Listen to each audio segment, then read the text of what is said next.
Hey guys, welcome back to another exciting League of Legends video. Today I'm going to unveil the most effective and efficient path to reach Diamond. I've actually scouted other channels and all they really talk about is small microplays or a specific thing about the champion they're currently playing in the video, but not really in how they actually got into Diamond. If you want detailed high analysis on each champion, I have a series of videos going alphabetically backwards showing how easy it is to play every champion, so make sure to check those out. However, today I'm revealing the brutal truth about climbing to Diamond. Here we go. On this account, I was able to get a Diamond in just 54 games with a 66% win rate. On this account, you can see that I primarily played mid, ADC, and top lane, which I'll go into detail why I played these three roles. You can see I wasn't playing any meta champs or one-tricking any champion, but instead, I was playing champions I knew I would be easiest into matchups. This is why I'm teaching positioning and seizing opportunities because this skill overcomes every other skill in League. At the highest winner playing ADC with nearly an 85% win rate in 20 games with my duo, I'm here to show you that you should be able to do the same thing also. I want to be real with you guys that there isn't anything you can really do every single game to somehow win, which means you don't need to memorize each matchup or trade patterns, but you do need to be playing consistently well no matter what. Let's break down this journey to 6 realistic steps that will guide you into Diamond. We'll kick off with step 1, which is to invest in a better computer. I wasn't kidding when I said this video would be realistic. If you're playing on a laptop with a school mouse and barely getting 60 frames per second, chances are you're hovering around silver and gold. Am I basically telling you that League is pay to win? Well, to a certain extent, yes. I mean, you used to be able to buy runes and have an advantage over your opponents this way, but thank God that no longer exists. Let me share my personal experience being hard stuck because I think I've been playing this game for like 10 years since season 3 when I was like 9 years old, so I kind of have some experience playing this game. It's crazy to think about how fast time flies, but I remember every year I would tell my cousins I would hit Diamond and this was my year. Yeah, that never happened back then because I used to play on a trackpad. My family was facing financial difficulties and didn't want to buy me a mouse, so kind of had to work with what I had. When I finally got my first mouse though, that's when I finally was able to hit gold. Now from season 7 to season 10, I was still playing on a laptop with half the keys being sticky and barely working, so to even play with friends, I would have to Skype or Discord them on my iPad or phone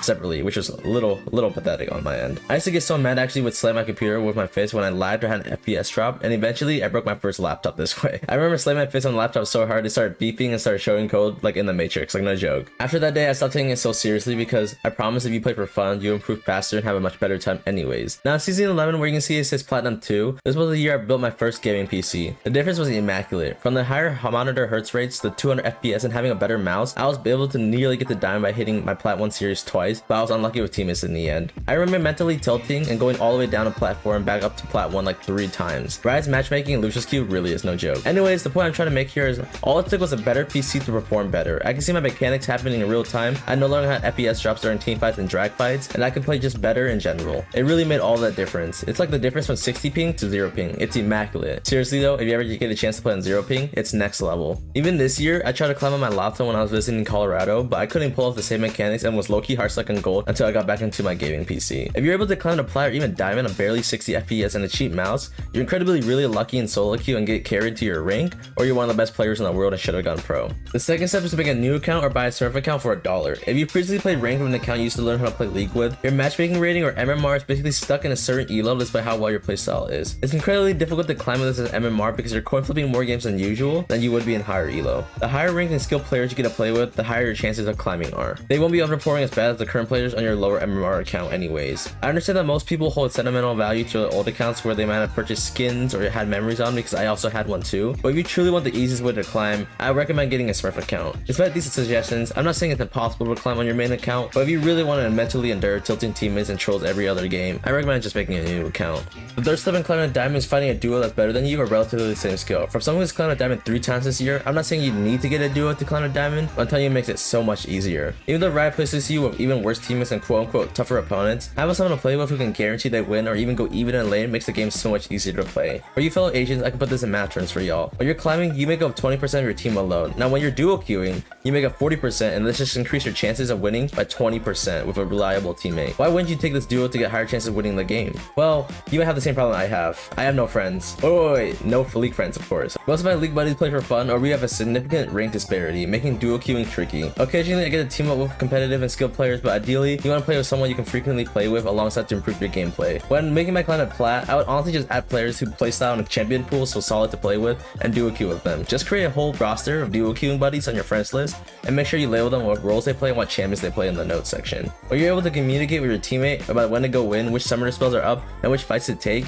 you will have an easier time climbing, I promise. The fourth step is to play a more impacting role. Back in the day, every role had potential to carry and you were able to 1v9, but Riot continually changing the game to be more team-oriented and increasingly challenging. Let me clarify that while I'm providing my best recommendations for climbing ranked, I'm not suggesting you abandon your favorite lane or champions forever. In my opinion, the hierarchy from most impacting roles from least impacting roles goes jungle, mid/ADC, top, and support. Even though every game is a coin flip, if you're trying to climb a diamond playing support, you're gambling more than other roles just because support cannot carry games by themselves. You can set up kills for your ADC, create opportunities for your team, but ultimately the victory hinges on the execution of your teammates. Consider this scenario. Even if you put someone of Carrier's caliber in a gold match, while he might have won his lane and get his team ahead through roaming, your teammates are the ones that have to kill the enemy, and if you don't have great positioning, mechanics, or macro, you have little to no control in the outcome of the game. Individual players will end up throwing their lead despite you signaling that they're about to be ganked, and they'll end up handing over the advantage through bounties and shutdowns. Even though I didn't play this role on my ascent to diamond, I would recommend learning a role like jungle because it's the most impacting role in the game and you're able to help every lane. Like if you think about it, Tarzan and Dantes are able to immensely utilize this role by putting massive pressure and impact around the map and consistently hitting challenger. And you learn pathing and you know you're getting opportunities, you'd be more successful in climbing any other role for sure. In addition, since Riot seems to be shifting the game towards an ADC role, I would recommend learning ADC but not in rank please. I actually learned ADC just because I swear my bot lane has a higher rate of losing on my team, so if I'm able to play this role instead of degenerate players, I can try my best from keeping my support from feeding and maintain a steady lane. This decreases the overall number of deaths than normal, but in the same token, if you keep getting team gapped or your team isn't killing you, ADC is not a fun role by far.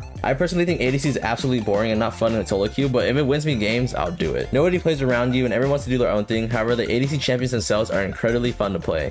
On one of my accounts, my duo and I would play ADC and support and stomp bot lane every single game. But the downside is our entire team would feed and the jungler doesn't play for us for some reason. If we go on a loss streak, we change the roles up and he goes top or jungle and I keep playing ADC or vice versa. We do this because we guarantee that these lanes don't lose, and we just pray that our mid and jungle just don't feed in order us to carry. The key takeaway is that even though your team might falter, your role should remain ideally stable, which increases your chances to win the game. The fifth step is to play obnoxiously OP champions. In a previous video, I did say don't rely on OP champions to get better at the game, but if you want to become a one-trick pony and just play what's broken to climb, honestly just do it. Riot has no idea what they're doing in balancing these champions anyways because gold and plat ploys are doing it, so if you're just wanting to climb, just play the meta and abuse it. If you just play what's broken right now or simply a broken champion like Vlad or Cassante, you will eventually just champ out the other team because of how unbalanced these champions are played correctly. You will always see me bailing Vlad or Victor because there really isn't any counterplay if you play them correctly, and especially with no communication in solo queue and everyone constantly doing their own thing, it's just an easy way to win. Maybe it's my ADHD, but I personally can't climb this way because I get too bored playing the same champion every game. So even though this is an option, it's not necessary when you know how to outskill your opponents, as I did on this account playing like Sipper and stuff. Finally, the most pivotal step in climbing the ranks is to genuinely become a better player. Your ability to consistently win your lane and excel in team fights will be the determining factor for your ascent. This is undeniably the most challenging aspect of League, but maintaining cool head, avoiding tilt, and learning from your mistakes are the key elements of improvement. You can be the best player in your team and consistently still lose the game because your team feeds and you simply have no control over it. It is what it is. I actually made a video discussing why certain games aren't necessarily your fault, and I encourage you to check it out if you're stuck. If you're probably watching pro play to get better at League, the things they do don't apply to your own solo queue games, honestly, because realistically solo queue players just don't play like that.